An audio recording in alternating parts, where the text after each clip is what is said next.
தமிழ்நாட்டை வந்து எதிர்காலத்தில் இந்த பல்லர் சமூகம்னு சொல்கிறாங்களே, வேளாளர், இன்றைக்கி இப்போ வந்து பட்டியலில் வந்து தேவர்குல வேளாளர் அப்படின்னு போயிருக்காங்க.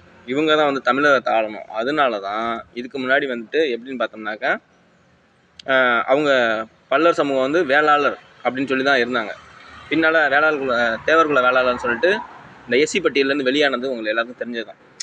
எதிர்காலத்தில் இந்த வேளாளர் சமூகத்தை சேர்ந்தவங்க, அதாவது பல்லர்கள் இருக்காங்க இல்லையா, பல்லன்னு சொல்கிறாங்க இல்லையா, இவங்க தான் வந்து தமிழகத்தை ஆளணும்.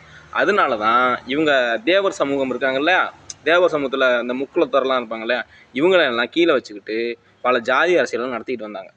இதுக்காக பல அரசியல் கொலைகள் தமிழ்நாட்டுக்குள்ளே நடந்துருக்கு. தமிழ்நாட்டுக்குள்ளார அரசியல் கொலைகள் நடக்கிறதுக்கு காரணமே இந்த ஒரு காரணம் தான்.